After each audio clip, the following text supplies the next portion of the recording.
एक बार की बात है, किसी गांव में भोला नाम का एक कुम्हार अपनी पत्नी सुमन के साथ रहता था। भोला मिट्टी के खिलौने बनाकर बाजार में बेचता, जिससे उसका परिवार चलता था। भाग्यवान, ओ भाग्यवान, भाग्यवान सुनती हो? मुझे भूख लग रही है।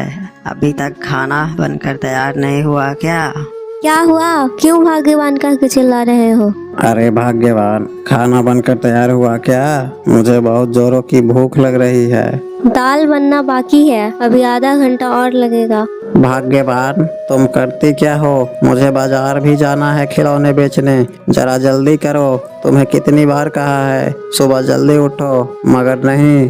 सारा दिन काम काम, मैं तो थक चुकी हूँ अब इस काम से। सारा दिन काम करो और ऊपर से इनकी बातें सुनो। मैं तो ऐसे जीवन से थक चुकी हूँ। मन तो करता है कि कहीं चली जाऊँ।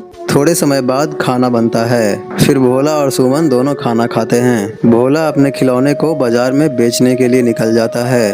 थोड़ी देर बाद सुमन की सहेली रश्मि वहाँ आती है। अरे रश्मि, तुम यहाँ? अरे बहन, तुम्हारा यहाँ कैसे आना हुआ? बस कुछ नहीं, अभी काम से फ्री हुई हूँ तो मैंने सोचा सुमन के पास जाकर बैठकर दो बातें करती हूँ। वैसे तुम्हारा मुंह आज उतरा उतरा क्यों लग रहा है बहन? क्या बताऊँ रश्मि, सारा दिन काम करते करते थक जाती हूँ। और मेरे वो हैं, उन्हें हर चीज हाथ में चाहिए। वे जरा सा भी घर का काम नहीं करते। बस इतनी सी बात है। सुमन बहन, मेरे पास तुम्हारे लिए एक उपाय है। अगर ये उपाय तुम करोगी तो तुम काम से बच जाओगे। मेरे लिए उपाय तुम्हारे पास? मैं कुछ समझी नहीं। ऐसा क्या उपाय है जिससे काम नहीं करना पड़ेगा? जल्दी बताओ। यह उपाय सुनने के लिए तो मेरे कान तरस रहे हैं बहन। तुम बीमार होने का नाटक तो कर सकती हो ना। तुम अपने पति से कह दो मेरी तबीयत खराब हो रही है, मुझसे खाना नहीं बन रहा, फिर देखना तुम। ये उपाय तो तुमने बहुत बढ़िया दिया है, लेकिन इससे कोई परेशानी तो नहीं होगी? कैसी परेशानी? ये तो मैं भी करती हूँ। जब मेरा काम करने का मन नहीं होता तो मैं भी अपने पति से बीमार होने का नाटक करती हूँ। ठीक है, आज से मैं भी ऐसा ही करूँगी। ठीक है बहन, अब मैं चलती हूँ। कुछ समय बाद भोला अपने सारे खिलौने बेचकर अपने घर लौट रहा था। अरे भाग्यवान, तुम्हें रात की नींद कम पड़ती है क्या, जो दोपहर में भी सो रही हो? चलो उठो, मेरे लिए अब चाय बना कर लाओ। मेरे पैरों में बहुत दर्द है, रसोई तक जाने की शक्ति भी नहीं है, तो फिर मैं चाय कैसे बनाऊंगी? अच्छा ठीक है, तुम आराम करो, मैं जाकर चाय बना लेता हूँ। तुम्हारे लिए भी बनाऊंगा। रश्मि का उपाय मेरे काम आ रहा है, अब आएगा मजा। अरे भाग्यवान, ओ भाग्यवान, भाग्यवान, अब तो उठो। अब तो सुबह भी हो गई है। अब तो तुम्हारे पैर का दर्द भी ठीक हो गया होगा। नहीं, मेरे पैरों का दर्द तो अब ठीक हो गया, मगर पता नहीं अभी सुबह से ही मेरा सर बहुत दुख रहा है, बहुत जोरों का दुख रहा है। उठती हूँ तो चक्कर आ रहे हैं। ठीक है भाग्यवान, तुम आराम करो। मैं जाकर रसोई में खाने की तैयारी करता हूँ, फिर उसके बाद ही मैं अपने खिलौने बनाने का काम करूँगा। अरे आज तो मेरे पास खिलौने बनाने के लिए जरा सी भी मिट्टी नहीं है। मुझे खेत से मिट्टी लानी होगी। मैं भाग्यवान को खाना दे देता हूँ, उसके बाद मैं खेतों की ओर जाऊंगा। भाग्यवान, ओ भाग्यवान, भाग्यवान, मैं चलता हूँ। आज मुझे घर लौटते लौटते शाम हो जाएगी। आज मैं अपने खिलौने बनाने के लिए मिट्टी खेतों की ओर लेने जाऊंगा। मैंने तुम्हारे लिए खाना बनाकर रसोई में रख दिया है। तबीयत ठीक होते ही तुम वो खाना खा लेना। अब मैं जाता हूँ। भोला को जाते ही थोड़ी देर बाद सुमन के पास रश्मि आती है। कामचोर, अब तो उठ गया तेरा पति। इतनी गहरी नींद लग रही थी कि तुम्हें क्या बताऊं। अरे मिट्टी खोदने के लिए फावड़ा तो मैं घर पर ही भूल गया। अब मैं मिट्टी कैसे खोदूंगा? चलो पहले घर जाकर फावड़ा लेकर आता हूँ। इतनी ही देर में भोला घर पहुंचता है। क्यों सुमन, तुम्हें मेरा उपाय कैसा लगा? मेरा उपाय काम कर रहा है या नहीं?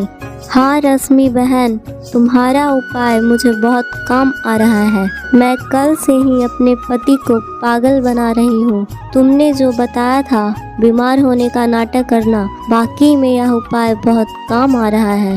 ओ, अब समझा। भाग्यवान ने काम ना करने के लिए बीमार होने का नाटक किया।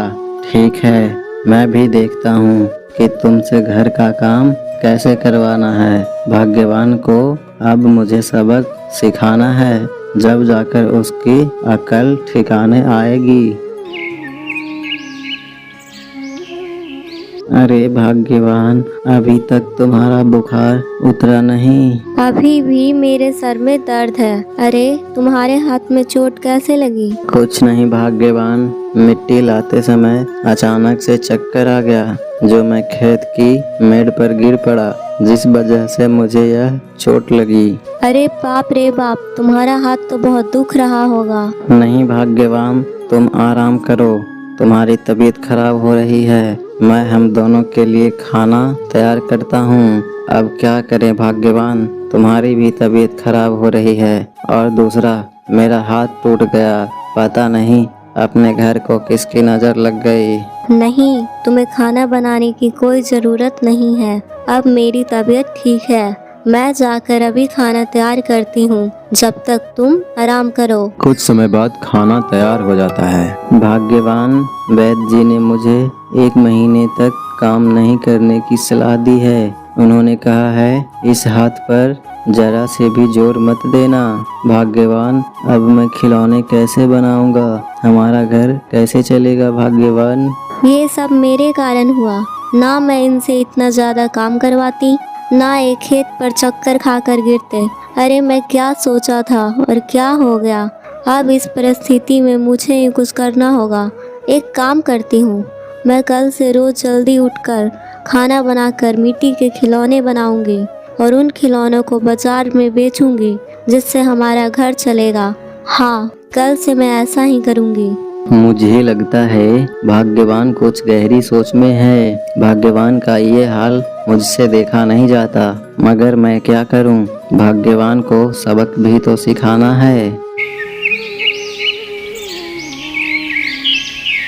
सुबह सुमन जल्दी से खाना तैयार करके मिट्टी के खिलौने तैयार करने में लग जाती है। इतने में रश्मि वहां आती है। क्या सुमन, मैं क्या देख रही हूँ? तुम सुबह इतनी जल्दी उठकर मिट्टी के खिलौने बना रही हो।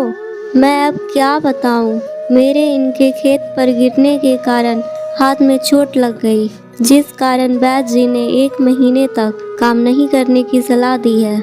मुझे यह काम तो करना ही होगा। ठीक है बहन, अब मैं चलती हूँ। बड़ी खुद तो मुझे उल्टा ज्ञान देकर गई, और खुद तो सुबह जल्दी उठकर नदी से पानी भरकर ला रही है, और मुझे कह कर गई काम से बचने के लिए बीमार होने का नाटक कर ले। क्या करूं, जो भाग्य में लिखा था वो तो हो गया। अब जल्दी से खिलौने तैयार करती हूँ। भोला सुबह उठता है और बाहर की ओर जाता है।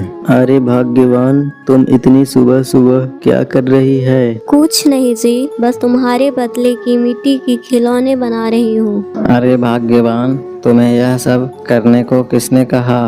तुम्हारी भी तो तबीयत खराब है। ऐसे में तुम इतना काम करोगी तो तुम्हारी तबीयत और बिगड़ सकती है। चलो उठो, जाओ तुम आराम करो। मैं अपने एक हाथ से ही खिलौने बनाने की कोशिश करता हूँ। सुनिए जी, मेरी कोई तबीयत खराब नहीं है। मैं तो बीमार होने का नाटक कर रही थी। मुझे माफ कर दीजिए। मुझे काम ना करना पड़े, इस कारण वो मैंने सब झूठ बोला था, सब झूठ। इसका मतलब तुम इतने दिनों से काम नहीं करने के चक्कर में बहाने बना रही हो, और सारा काम तुम मुझसे करवाती थी। मुझे माफ कर दीजिए, मैंने बहुत गलत काम किया है। अब आगे से मैं ऐसा कभी नहीं करूँगी। वादा करती हो ना, आइंदा से ऐसा काम कभी नहीं करोगी? हाँ जी, वादा करती हूँ। आप जाकर आराम करो, मैं मिट्टी के खिलौने तैयार करती हूँ। क्यों भाग्यवान, कैसा लगा मेरा मजाक? इसका मतलब तुम्हें चोट नहीं लगी? नहीं भाग्यवान, मुझे चोट नहीं लगी। मैं तो तुम्हें सबक सिखाना चाहता था। इसका मतलब तुम सब जानते थे? हाँ भाग्यवान, उस दिन मैंने घर के बाहर से तुम्हारी और तुम्हारी सहेली रश्मि की सभी बातें सुन ली। जब से ही मैंने ठाना कि भाग्यवान को सबक सिखाना है। अरे भाग्यवान, तुम काम से बचती हो, तुम इस घर की लक्ष्मी हो। अगर तुम ही काम नहीं करोगी तो फिर कौन काम करेगा? मुझे माफ कर दो, आगे से मैं ऐसा कभी भी नहीं करूँगी। मुझे अच्छे से समझ आया है। ठीक है भाग्यवान, अब तुम जाकर खाने की तैयारी करो। मैं अपना काम खुद ही करता हूँ। खाना तैयार है। आज मैं सुबह जल्दी उठकर सबसे पहले खाना तैयार किया। अरे वाह भाग्यवान, चलो आज हम लोग दोनों साथ बैठकर खाना खाते हैं।